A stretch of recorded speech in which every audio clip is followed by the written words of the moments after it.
I remember a meeting with somebody who said, cancer was the best thing that ever happened to me. And I thought, what? Like, here you are in a hospital, but literally dying, like you're literally going to die any minute, and you're saying that this is the best thing that ever happened to you, and you wouldn't trade it for anything. And, they would say things like, I used to be just a terrible husband, a terrible father. I didn't care about anybody but myself. I just cared about my job. I was just working all the time. But this diagnosis, this cancer, forced me to be the husband that I should have been, forced me to be the father that I should have been. And it's given me the opportunity to reconcile with my children and restore those relationships.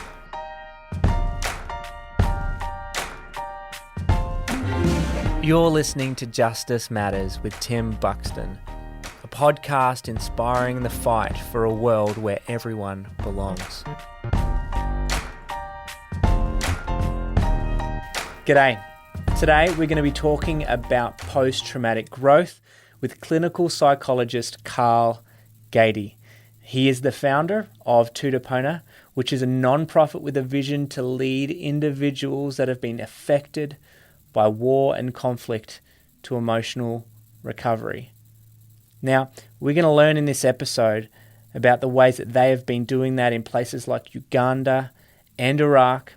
In fact, alongside fellow clinical psychologist Dr. Robbie Sonderegger, You Belong has teamed up with Carl and Robbie to deliver the groundbreaking GROW program, which is providing trauma, recovery and rehabilitation to newly settled refugee families here in Australia.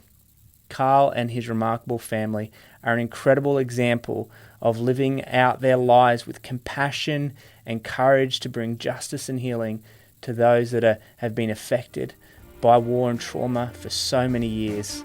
And it truly is my pleasure to have this conversation and to share it with you today. Here is my friend, Carl Gaede.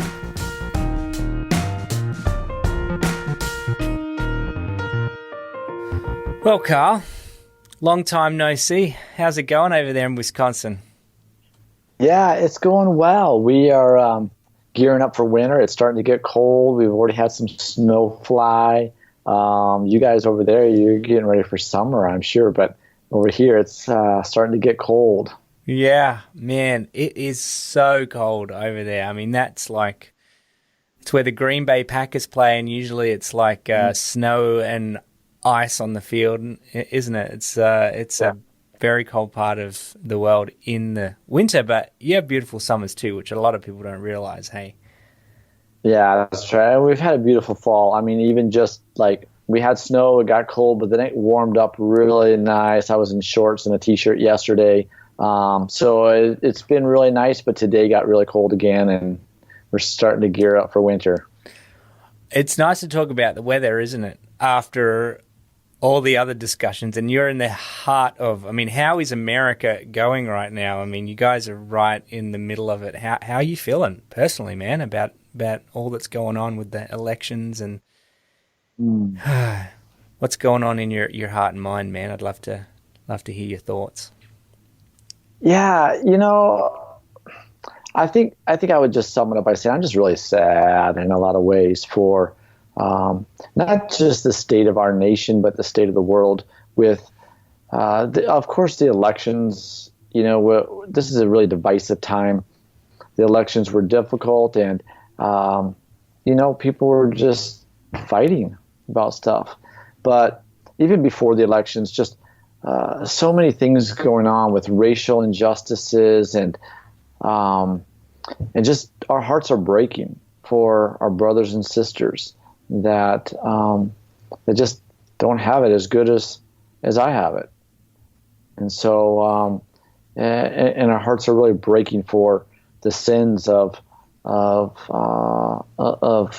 us and our ancestors, and the sins that just run rampant and leave hurting people behind in their wake. So, yeah, I don't know how to explain it other than just kind of this profound sadness and grief for what's been happening.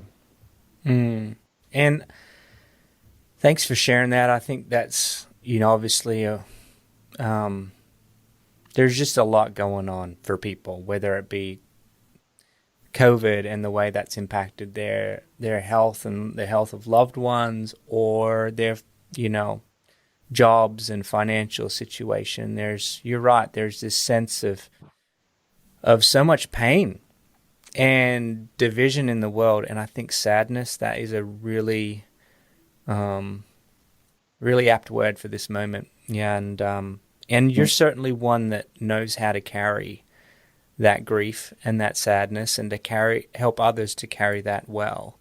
As a clinical psychologist yourself, and the work that you've done and that you are doing and continue to do around the world in some of the most hurting and let's just say suffering places on the planet at the moment. And so I'm thankful for your time. First of all, it was wonderful being able to be with you last night, my last night, your early morning, doing some training with some wonderful new kind of programs that you've got launching. And before we get into that, though, which I'd love to just talk a lot about, it's just, I think, so crucial and critical to this moment of how we address this great sadness. How do we address these great injustices that we're experiencing and seeing? I want to take you back to that night on the roof of our house in Kurdistan, Iraq.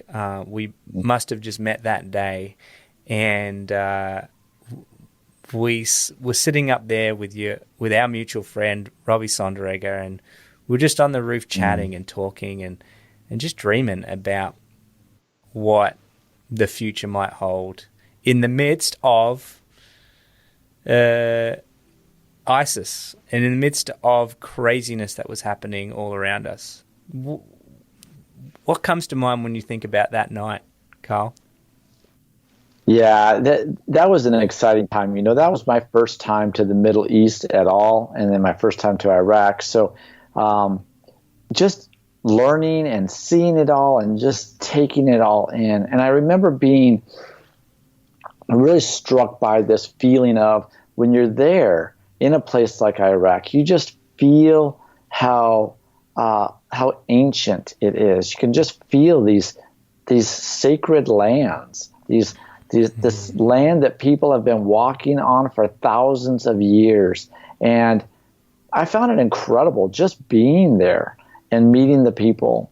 And then, of course, learning about the culture, and just things are different. Even when you talk about us being on the roof of your house, it's hard from this context here in the United States to really even understand what that was like. I mean, the houses have in that flat roof on the top, and it's really like a picnic area. You go up on the roof and hang out. You had this nice setup up there, and just a great place on the roof of your house to hang out and have a little party.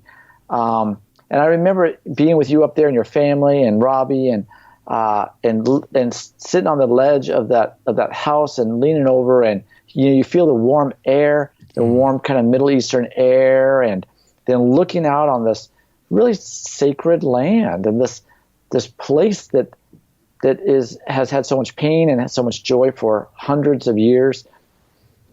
And then thinking about, what if my family did something like your family did, and we just up and moved to Iraq?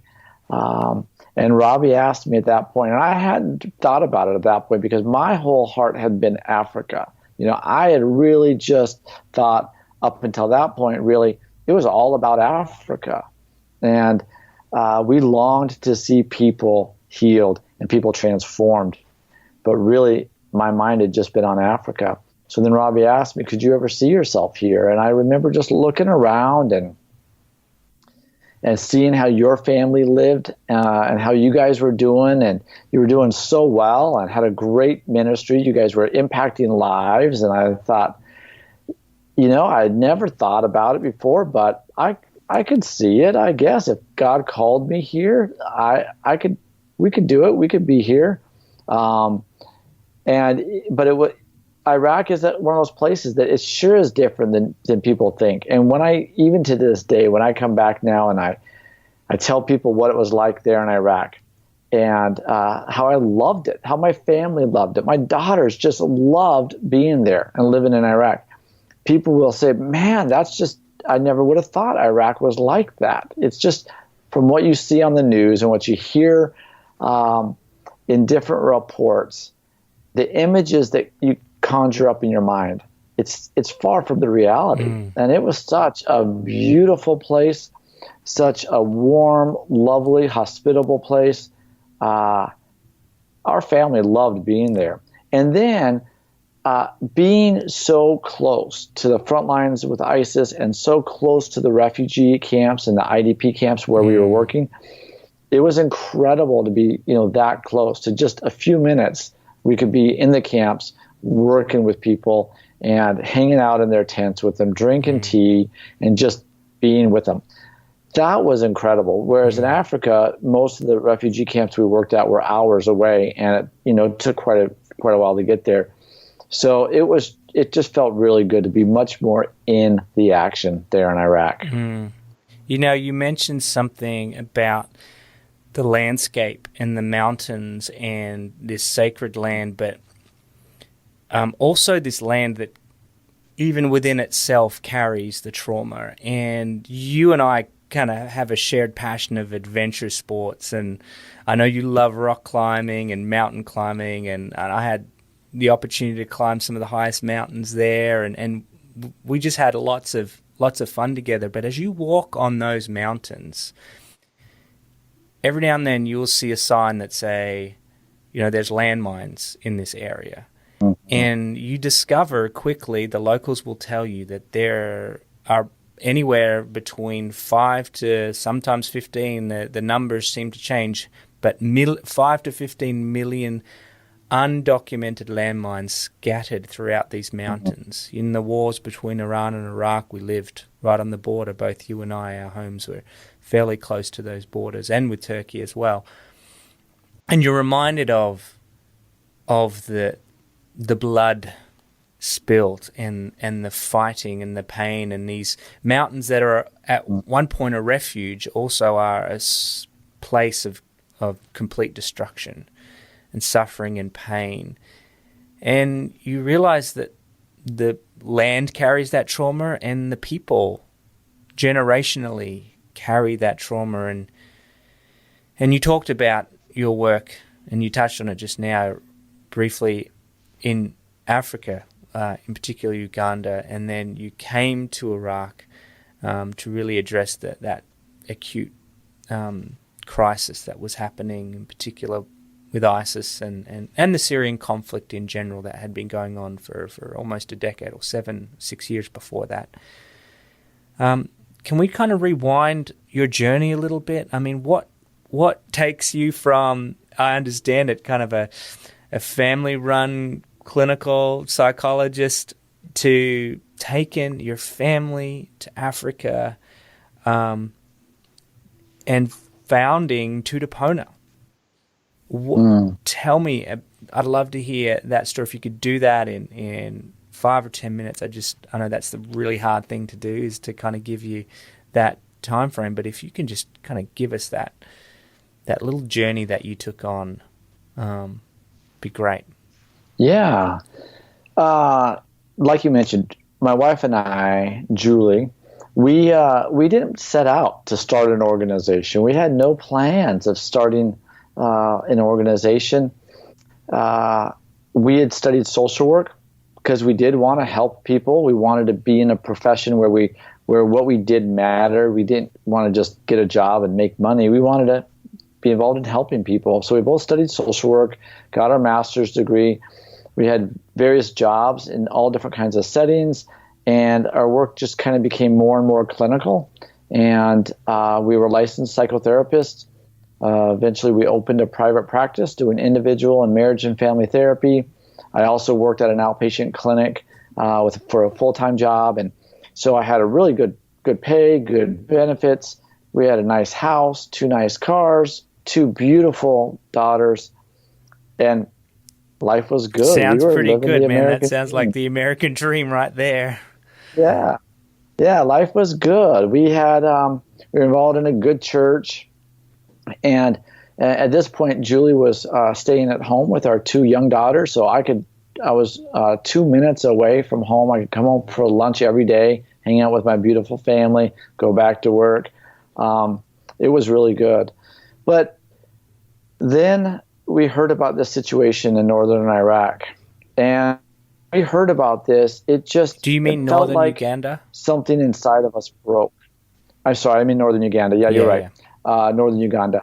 So at that time, this was around 2005, 2006, there was the rebel group, the LRA, or Lord's Resistance Army, that was just wreaking havoc on northern Uganda.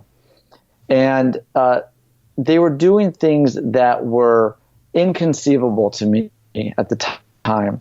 I mean, the rebels were doing things like cutting off people's lips, cutting off their nose or their ears. They were, of course, taking over whole villages, raping and looting, and they were taking young children as child soldiers. And there were reports that there were between 35 and 50,000 children in northern Uganda taken as child soldiers, and the girls as sex slaves. And every night, children would commute in to town centers, like the town of Gulu, to try to seek shelter and be safe. There were thousands of children every single night leaving their homes, their mothers and their fathers, just to sleep under verandas and in bus parks and in hospitals just to try to be safe.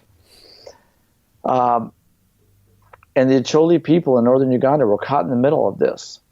The the United Nations Under Secretary General for Humanitarian Affairs called it the world's worst unattended humanitarian crisis. Mm-hmm.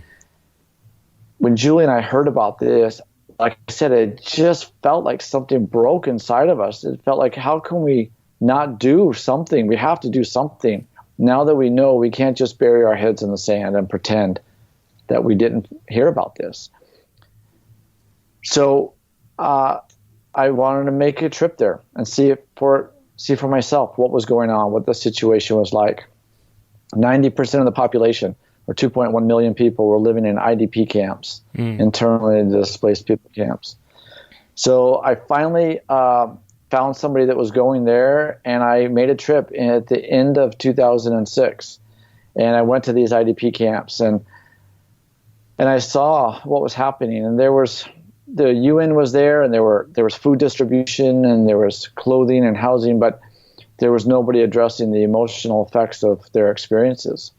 So came back, and in 2007 I took Julie there, and in 2008 we just sold everything and we moved to Uganda, and we started Tutapona with the sole purpose of addressing the emotional effects of war and conflict. So Tutapona existed for the sole purpose of doing mental health and psychosocial support with communities that were affected by war and conflict. And I say that we had a good life in America, but we cashed it in for a great life by going to Uganda and by being involved in this work. And there was just nothing like meeting with people in IDP camps, in their home, out under a mango tree, just providing a group-based trauma rehabilitation program. And there's just nothing like coming back at the end of that 2 weeks, and people that were suicidal at the beginning of that program, people that were ready to kill themselves, would be dancing for joy and singing as I pulled into the village. And there was just something incredible about being in that setting, what the UN was calling the world's worst unattended humanitarian crisis, and bringing healing and restoration. And so that's really how Tutapona started. Carl, you're giving me goosebumps as you tell, and I've heard you tell this story a few times already, and it brings me back to those moments of being with families in Iraq as well, and the incredible richness and fullness of life of being able to walk alongside those people. Now, I know for you, this became very personal in a very special way for you as a family when you came across a special girl who you would later take on to be your daughter. And I'd love for you to share the fullness of that story, because it is just so beautiful, and I think just ties in so well to, you know, the work that you're doing and who you are. And I forgot to mention not just a daughter, a son or grandson. Yeah. But I'll let you tell the story. Yeah, this really was a miracle. You know, being in that setting in northern Uganda, there were thousands and thousands of children that we were surrounded by that had been child soldiers, that had been abducted, that had been taken to the bush, that had gone through horrific experiences. Thousands of children that were night commuters. But God brought one girl into our path. She was 14 years old, and she was pregnant at the time. And something just clicked, and God told us that this is that we're supposed to help this girl. And, you know, you can't help everybody. There's thousands of children there that have been deeply affected and hurt in terrible ways. But God just told us that we were supposed to help this one. So we got involved in her life, and we met with some social workers that were really asking for help and said, could you be involved? So we pursued with we approached her and just said, look, we heard about your situation. We don't know if there's anything we can do to help, but we just want you to know that we'd love to help if we can. And we didn't know if that meant just paying for her hospital bills so she could give birth in a hospital, or what that looked like. But as we ended up meeting with her and some of her family members that were around, it seemed like there was much more that was needed than that.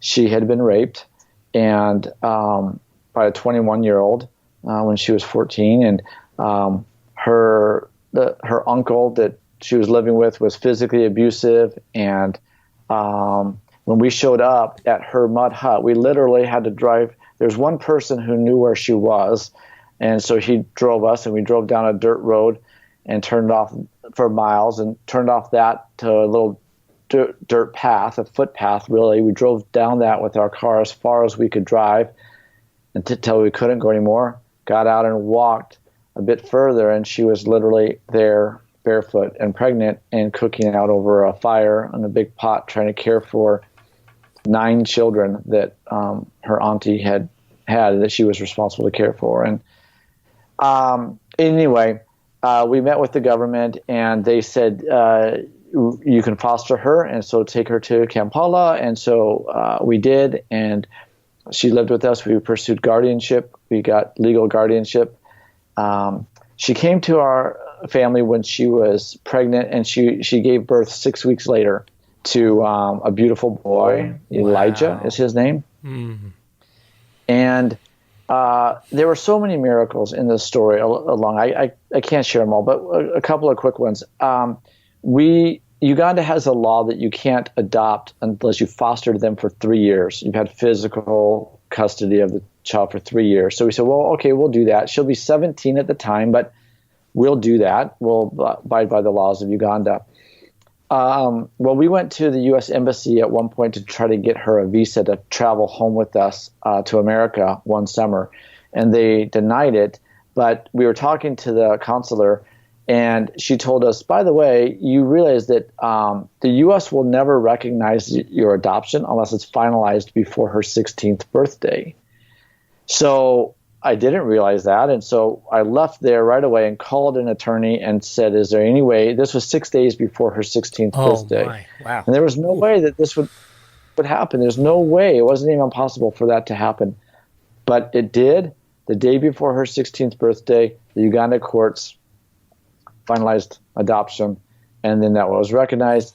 And then another miracle was for her to get U.S. citizenship. She had to be we had to have had adopted her for 2 years and she had to be under 18. So we literally had a one-day window where we could apply for her to get U.S. citizenship as a child of U.S. citizens, and that all worked out. And so there were just numerous miracles along the way. But Judith is an amazing. She's now 24 years old. She's doing incredible.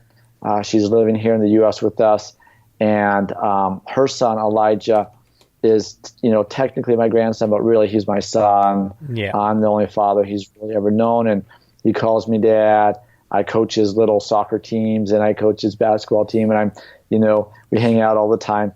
And he lives with us. He's now 9 years old. Just a beautiful, amazing boy.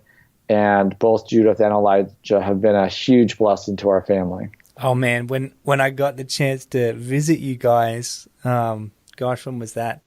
A year or so ago, I can't remember now, but in your home, and just to see both Judith and Elijah, it's a great little setup. They've got their own kind of like granny flat, kind of own separate living area where they kind of do life together, but it's just so intertwined with you. And he's racing around on his rollerblades, and Judith is such a mature girl. It's just incredible. The hope and the joy in your family was just something special to witness and to see. But as you share, there's a lot of hard work, a lot of hurdles, a lot of obstacles, a lot of, hey, we need a miracle in that. Man. Yeah. Thank you for sharing that.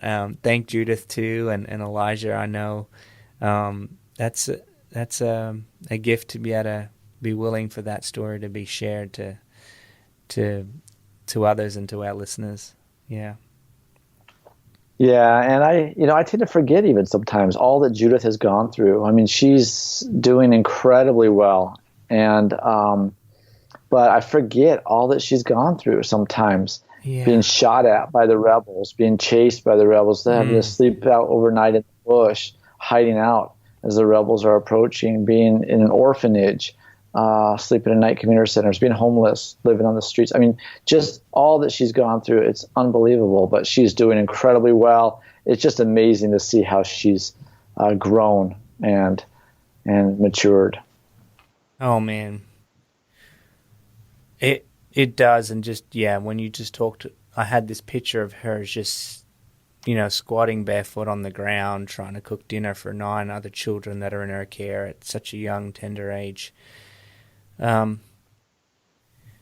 What resilience, what courage, and to think of these things, it kind of reminds me of the very heart of what Tutapona is all about right now. It's about delivering these programs of resilience to those that have lost everything, lost their homes, whether they be refugees or victims of war. And we had the opportunity when we first met on that rooftop of talking about delivering this groundbreaking program called Grow, which takes this idea, and I'll let you as the trained professional here explain this, takes this idea of post-traumatic growth, this idea of cultivating resiliency in the face of trauma, in the face of suffering, and before it takes root in people's lives. So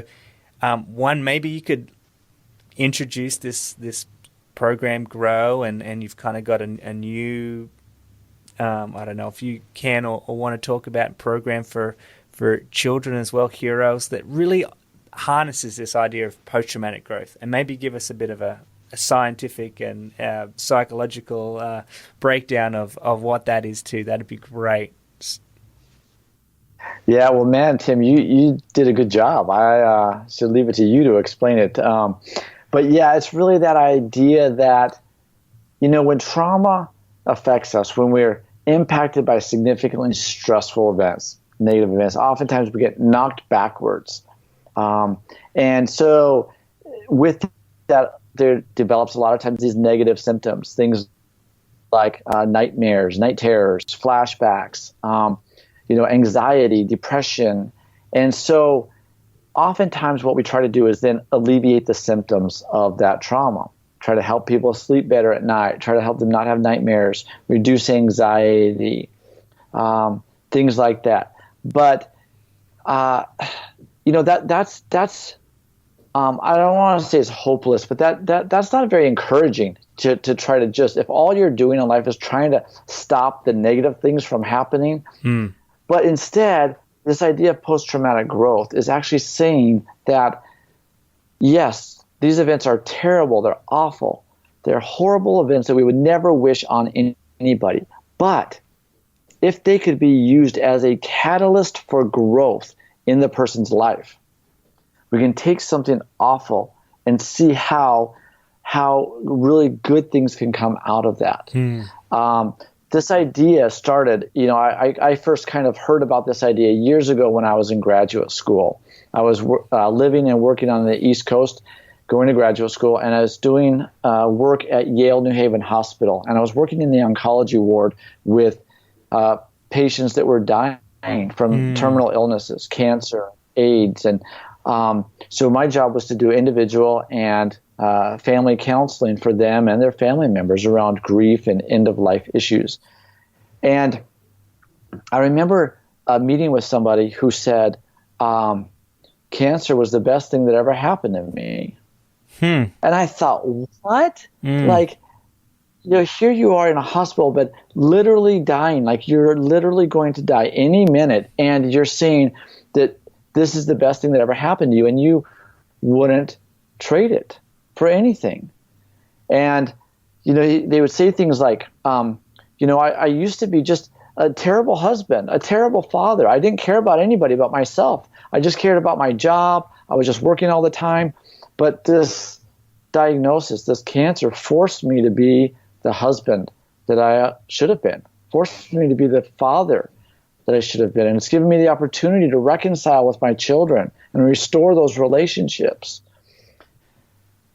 So wow. In my early days of coming to understand post-traumatic growth a little bit, that was sort of the framework from which I could see it through and see that even something that I would say is a terrible thing, cancer, if it can change the trajectory of my life and help me to actually grow as a result of it, then maybe there's something positive out of that. And so when we started developing this new program called Grow, as I started diving into the research around post-traumatic growth, and Robbie and I, as we were looking at this in the early stages of starting to try to develop Grow, man, I was really drawn to that literature around post-traumatic growth. And what if there's ways that we could help people to use this as a catalyst for growth in their life? And so the research would show that, yes, people get knocked backwards, but there's one group of people that when they get knocked backwards like that, they just kind of stay stuck there in that place, and they never really move back. And then there's a second group of people that when they get knocked backwards, they can kind of scratch and claw and fight, and they can work their way back to a baseline, work their way back to the point where they were before that experience happened. But then there's a third group of people that the research would show that when they get knocked backwards, this third group of people, their life enters a different trajectory, and they actually move beyond where they ever would have been had the trauma not occurred. Now, this is, of course, the research shows these are people with or without therapy. This is not necessarily counseling did that for them. Some people just inherently grow through those traumatic experiences. And so we said, okay, well, what is it about that group of people? We want to look at that group and say, what's different about them? Why would they grow? And by the way, it's not growing in spite of the trauma. It's actually growing because of the trauma, that the trauma becomes that catalyst for the growth. So when we looked at that group of people, the research would show that they possessed certain characteristics. And so we said, well, what if we could help develop those characteristics in people, knowing that those people that possess those characteristics they're more likely to grow as a result of those traumatic experiences. So that's what the Grow program really is all about, is about helping to try to facilitate those personal characteristics that will facilitate growth. Now, those characteristics are things like courage, hope, kindness, gratitude, being grateful for the things that I have. Those people that focus on those things that are good in their life that they have to be grateful for really are much more likely to grow. Those that are kind, they get outside of themselves, and they're not just focused on all that I've been through, but they say, look at this person. This person could really use some help. And they reach outside of themselves, and they extend kindness to somebody else. And then the final characteristic is a belief in a God who cares about me. So those are the characteristics that we look to try to help foster. Justice Matters is brought to you by You Belong. If you'd like to learn more about their work, empowering refugees to integrate and thrive in Australia, head on over to youbelong.org.au. There you'll find ways to get involved, volunteer, and financially get behind the several initiatives they've got going on. There's also a stack of articles and blogs that you'll find there that are really informative and engaging. Now, did you know this podcast is actually a video podcast featured on YouTube? Just search Justice Matters TV on YouTube and watch each episode right there. And while you're there, hit subscribe and get notified each time a new video drops. What is unique about the way it's delivered too? I mean, I think that's something that's really, and I don't know if you were going to go there, that's something that I've found really powerful and helpful. A lot of people think this kind of work is done one-on-one in counseling or therapy sessions, that you kind of really need that. But there's something beautiful about it being done in community. Maybe you could even just the way it's facilitated. It's just, yeah, I'd love for our listeners to hear some of that too, if you don't mind. Yeah, absolutely. So, very, very early on, right when I landed in Uganda, I realized I cannot do therapy with an Acholi person who speaks a different language, from a different culture, who's been through vastly different experiences than I have, being chased by the rebels and so forth.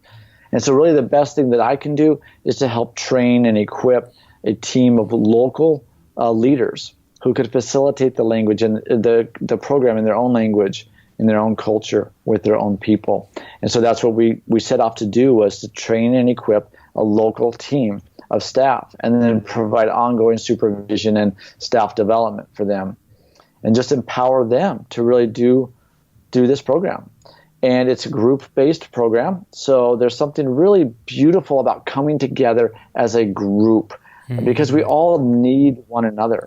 And building community, restoring community, having people rely on and count on one another has been amazing. In Uganda, we typically just meet out under a mango tree and gather people together, and we do a group-based program for 10 sessions, so 2 weeks, 5 days a week, and being led by our local staff.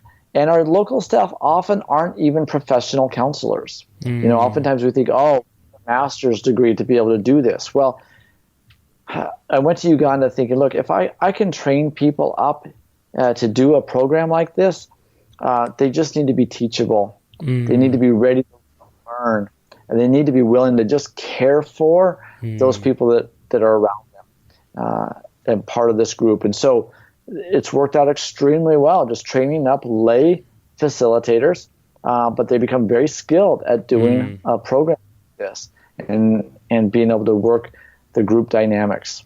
Yeah, and you've, as a result, then been able to spread your work all throughout Uganda, even into Sudan, and then now into obviously the Middle East, in particular northern Iraq. And I just love the vision, the vast vision, the great vision you have to really take this work, this critical work, even beyond our shores. Even we've been able to adopt it here in Australia. I mean, it's such a privilege to be able to facilitate this program with refugees that have now resettled here and are rebuilding their life, just like your daughter Judith with her son Elijah.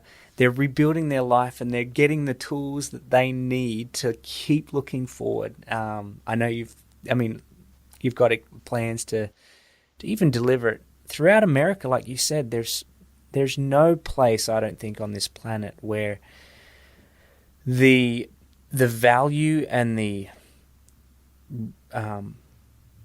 powerful lessons that come through this course cannot be put to use. Can you touch on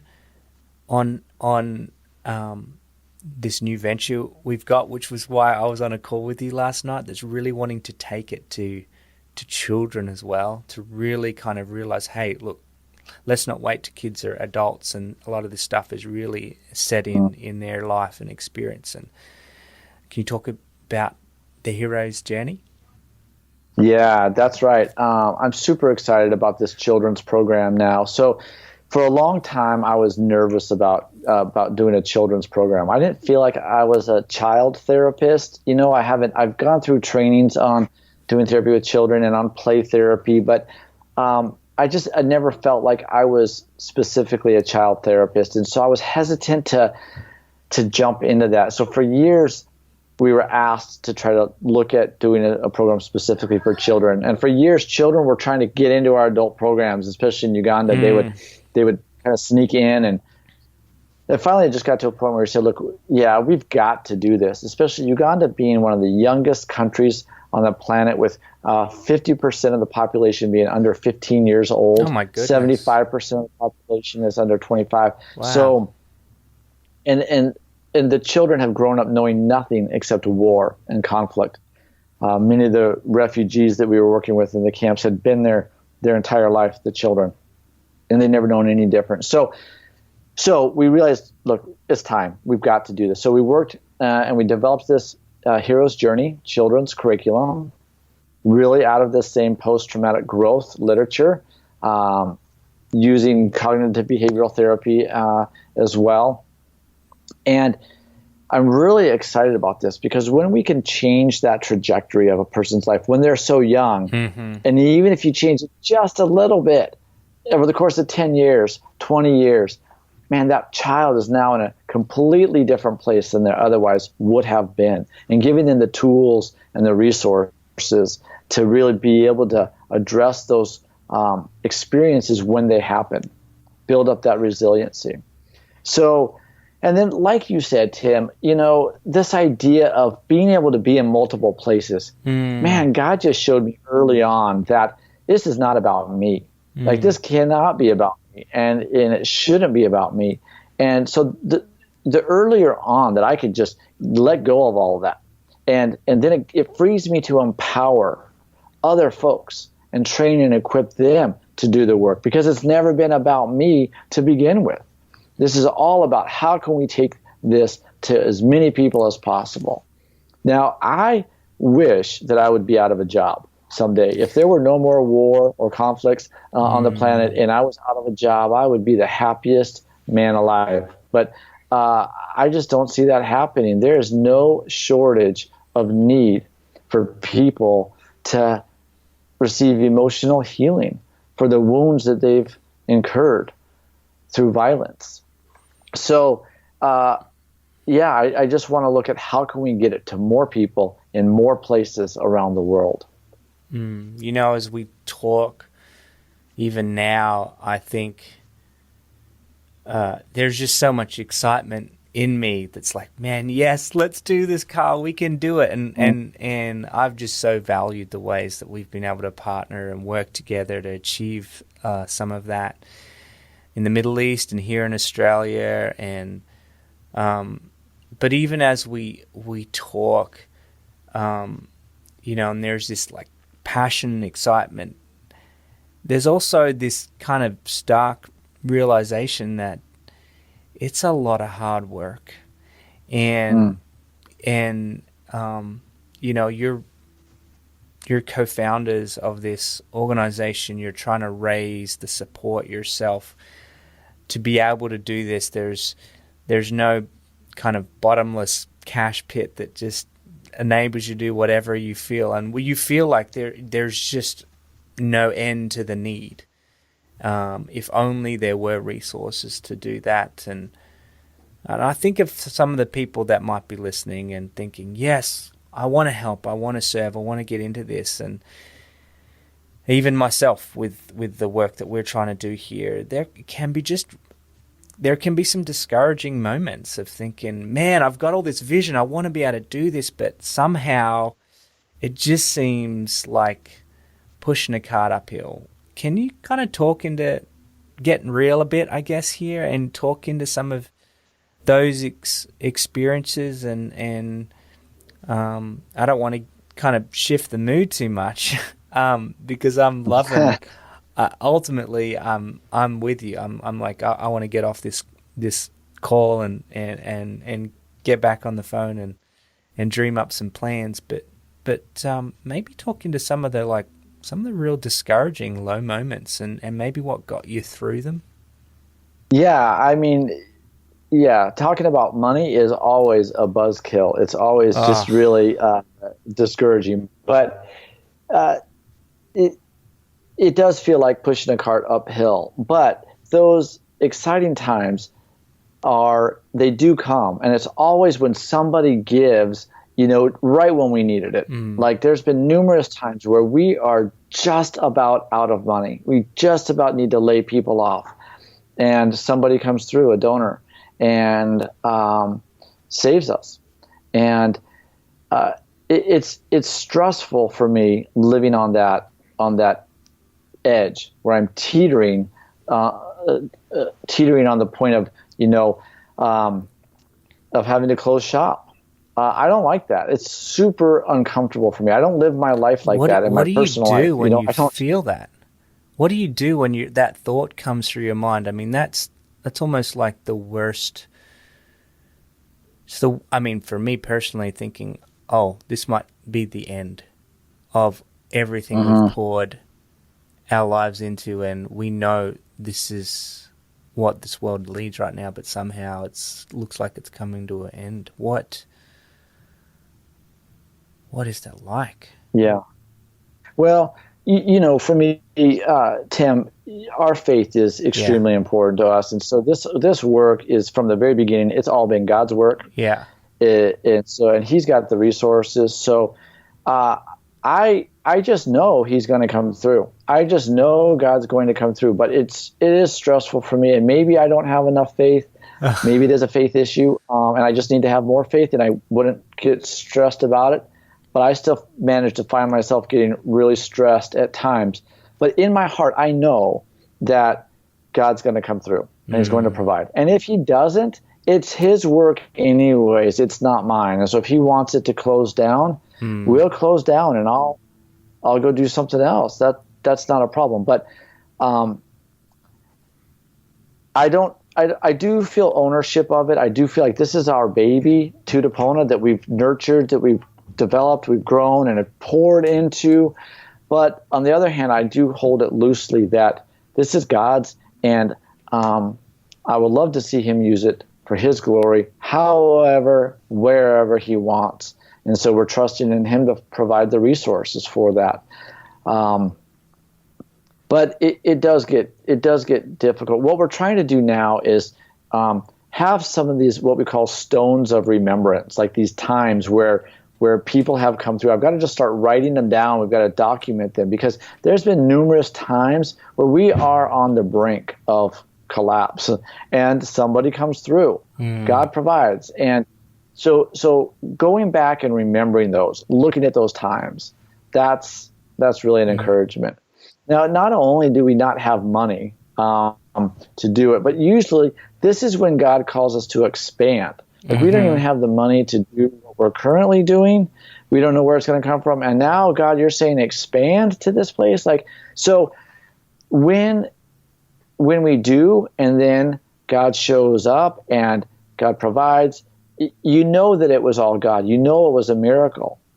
So that's a privilege. Seeing miracles, seeing God show up, that is an absolute privilege. And so those difficult times get wearing on me, but man, I just get so pumped and energized when we just see God show up and do a miracle. Yeah. Who gets to do that, Tim? Who gets to see God showing up like that, right? I think too, it's really important, because I think there's other people out there wanting to launch out, wanting to help people, wanting to maybe start a similar work, wanting to go to Africa or whatever it is, that their heart is set on this, and to know that, hey, even decades into this, it's still going to be tough. You're still going to have to, hold tight. Challenges, and it might not be money. It could be relational issues that come up, or health, or whatever the circumstances that can rock us in this work. To have that courage to move forward. It's something I appreciate, and I think you really do a great job in speaking into. So thanks for being candid about just the real struggles, those moments you have where you feel like it could end. Yeah, thanks, Tim. No, I appreciate that. It does get tempting, as you grow and you get larger in size, to say, oh yeah, we relied on faith back then, but now we're bigger, and now I need to do this, and I need to do this, and we need to put this practice in place. But I've just realized that for us, and I think this probably holds true for everybody, but faith is the answer. We're just trusting in God to provide, and that's been from the beginning. And when things are at their worst, that's the time to double down on faith. Now that's the time to say, okay, this is what we're called to do, is to step out in faith. So now when it seems like it makes even less sense than ever before, that's the time we got to double down on that. That's the time we got to really, really dive into it, because it's either we're going to go down in a ball of flames, or something miraculous is going to happen here. One of the two, but it's not going to be mediocre. It's not going to be in the middle. So God, we're just trusting in you, and we're going to put it all now. So, and I love seeing God show up in that place. What a privilege that is, seeing God show up in that way. But we're so many times we miss it because we get afraid, and we pull back, and we say, oh, well, so we step back from that. Yeah, we give into the fear. We give into we shrink back. And dude, just the other day, I just had this real stressful moment, and I was just really overwhelmed, really stressed about a certain situation, and I just remember having to go down. I'm fortunate enough to live near the beach, and just go down and just sit and contemplate. And a good friend of mine just said, look, this is when you need to lean into trust and faith in this moment, right? Trust and faith now, when your stomach is churning, when your mind is thinking it's like losing hope, or it was just one of those kind of moments. And then there's this picture that came into my mind of, like, how the eagle kicks the baby out of the nest when it's trying to teach it to fly. I mean, it just seems like the cruelest thing you could possibly do is to, like, kick this little, baby eagle out of a nest to plummet to its seemingly death. Yet it's in that moment when it learns to fly. And so many times I would have resigned to comfort and resort to, well, I'm just going to medicate right now with chocolate or TV or whatever else, that kind of, calling a friend and to complain. Or I can lean into, like, I'm going to be still. I'm going to trust it's going to be okay. And just maybe, like, this could be the catalyst for me actually going to that next level. Can you think of an experience like that for you, where suddenly it's like, wow, this is amazing. One of the highest highs that you had, which I'm sure probably was preceded by, some real challenge or difficulty. Is there anything that comes to mind? Maybe even just some of the highs and what you've done, or some of the story of someone that just blew you away. Well, one of the first times that we expanded, one of the first times we expanded in Uganda, we expanded up into South Sudan. We kind of followed the LRA as they got pushed out of Uganda and into South Sudan. So we went up into South Sudan to start an office. And, it was just a really difficult process. When I was moving my staff member up there to South Sudan, we literally got 3 flat tires going up to South Sudan. We had to come back to Gulu one day to get the tire fixed because we didn't have another spare. So then went the next day. We went a different route up into South Sudan through a different border crossing. It was rainy season. We got stuck in the mud.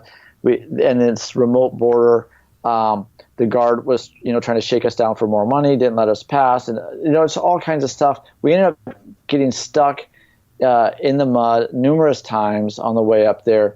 Finally got to this village that we were going to about midnight, and just exhausted, been driving all day, all through the night, get there at midnight. Somebody lets us sleep in their mud hut for the night. This family gets out and lets us sleep in the mud hut. We wake up in the morning and open the curtain to this mud hut and step outside, and it was a beautiful sunny day, beautiful mountains in the background, and exit out of this mud hut, and we just knew it's right. This is what we're supposed to do. Like we persevered through all of that the night before, the couple of days before, just trying to get up there to South Sudan, and it all worked out. And the sun was shining, and it was just this amazing feeling of peace, knowing we're supposed to be here, and the lives that are going to be transformed because we persevered and because we're here. So that was just one story. And of course, when we moved to Iraq, that was amazing as well.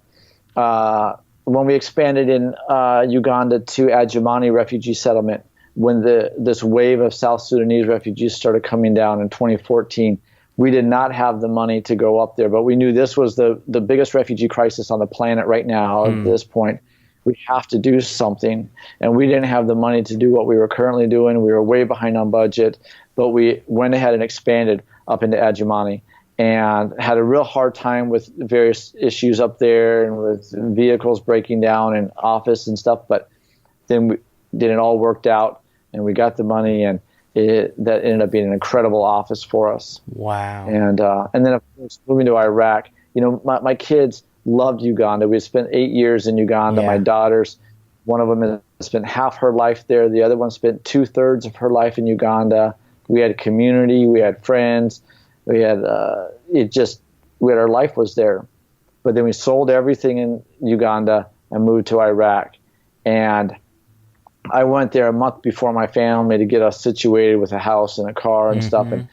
And then when my family arrived, it was just, and that day I was down in Erbil waiting for them to come, and I downloaded some different UN reports and things. And I was reading this report about the Yazidi and all the things they'd gone through and testimonials of people. And I remember sitting there in Erbil, and I was just weeping at these testimonials, these stories of what these women had been through with ISIS. And my family was arriving, and I was just so glad we were there to do this work, to work. That's why we exist. That's why Tutapona exists. Like, this is why I'm on the planet right now, is to do this work. And so then going and picking up my family and taking them home. And it was just the most incredible feeling. Like, we're here, we're doing it. We get to be involved. We get to be part of the healing. We get to be part of the restoration of communities and of families and of individual lives. And that was just the most incredible feeling when my family arrived. And literally a week later, my girls loved it. They loved Iraq.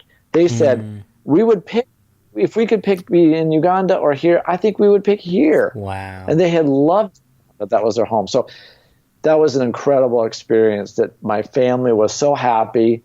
They were loving that they could be in the work too, because we were so close and that we were right where we were supposed to be. Wow. Yeah. So it's been a great adventure. It's been a great journey of just watching God move and watching God do miracles. Well, Carl, we kind of are coming to a close here. And I was thinking, just as, again, bringing me back to Iraq, and I remember when you landed by yourself and were waiting for your family to come. I remember catching up with Bill there, and in such a short period of time, able to accomplish so much, to be able to set up an office there that is still running today. We met with the team last night over Zoom, doing some further training. But both of us kind of out in our families, we had to leave it at a very similar time and moment. And it wasn't an easy decision for either of us to kind of to leave. The work continues in both what we have done, and we find ourselves here in the West again. Some would say strategically, so you can continue to grow and expand and not maybe be so tunnel visioned into one location. But COVID has kind of made things difficult for us to kind of, and for you in particular, to get out there. And I know that's really difficult, but without kind of harping too much on that and making so much of that, I'd love for you just to maybe, just as we wrap things up, talk a bit about what's on the horizon. What are some ways that if people are interested in learning about what Tutapona has planned, could you just give us a snapshot of what you're up to now that you're back here, rebuilding, reharnessing? Are you thinking about moving again, or can you let us in on any little secrets, or just inspire us as to what you see on the horizon? Yeah, sure. I do feel like I'm strategically placed here. I do believe that God brought us back, my family, to the U.S.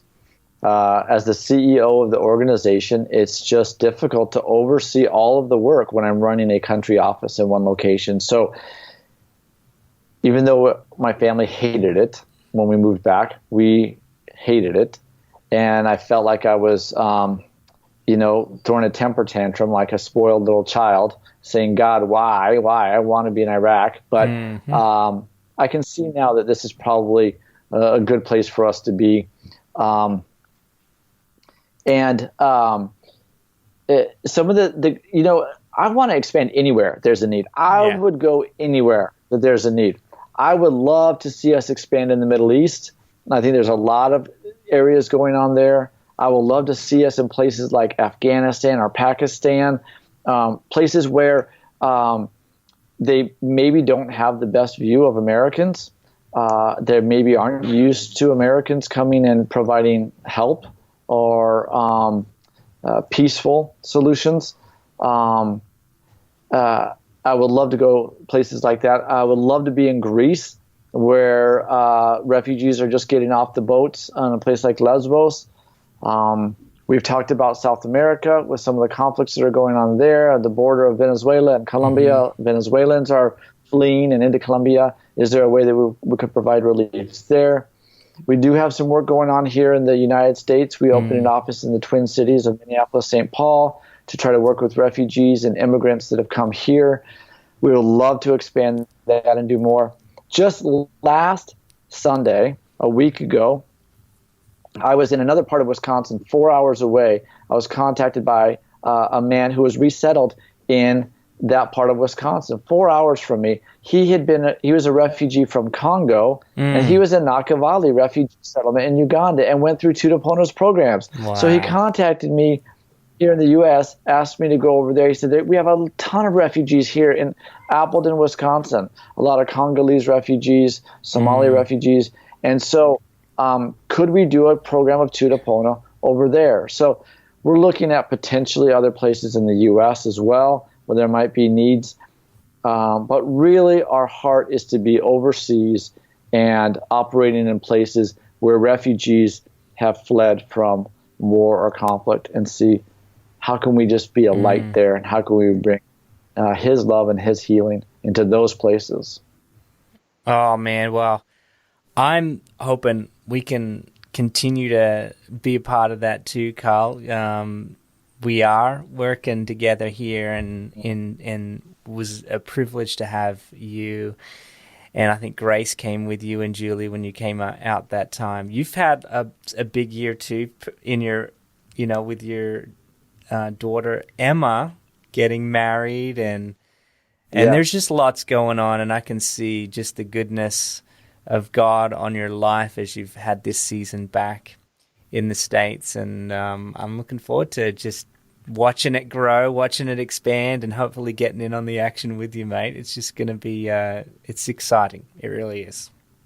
Yeah, thanks, Tim. And you too. Yeah, we're excited to be partnering with you guys and the great work that you're doing. Just can't wait to see where this all goes. Look, if people want to learn more, if they want to support you guys, they want to give to your work, they want to offer their expertise or just help you in any way, where do they go? What can they do? Yeah, the best way is our website, just Tutapona.com. And by the way, I never really said it earlier, what Tutapona means. Tutapona is a Swahili word, and it means we will be healed. And just like all the stuff we were talking about with post-traumatic growth, and just being future-minded and looking to the future, that today might be terrible, but we will be healed. My tomorrow will be better than my today. And it's all about this, healing as a collective effort. Yes. The idea that it's not an individual pursuit. So we will be healed as Tutapona. So Tutapona.com is the best place for people to go and find out more. Go to Facebook or Instagram and check us out there as well. Man, Carl, it has been so good. You guys are on the front lines doing incredible work, and you really are bringing justice and hope and healing in some of the most darkest parts of the world, and you're bringing light, and I love it, and I'm so thankful to chat with you. I'm going to get you to stick around for a bit of a bonus round, which is what my dear Patreon guests get when they support the podcast and come behind us. So we'll continue that conversation in a bit. But for now, thank you so much for being on the Justice Matters podcast, Carl. Appreciate you.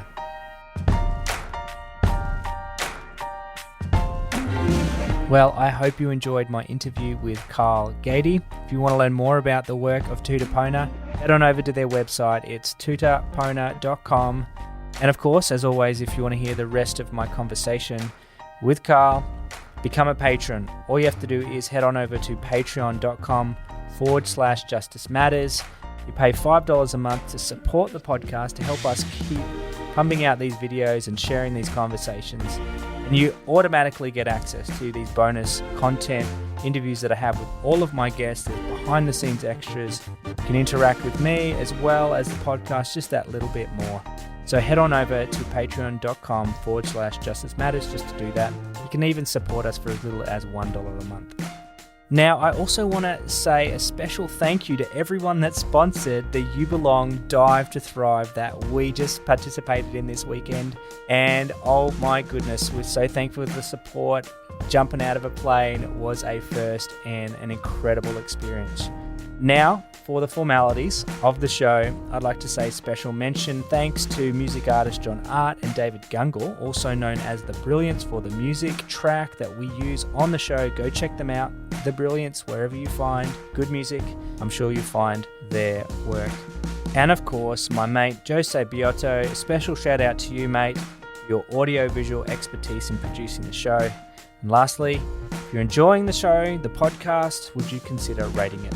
Maybe leaving a review on Apple Podcasts, Spotify, subscribing on YouTube. There's so many ways you can share and get the word out and help us in this way.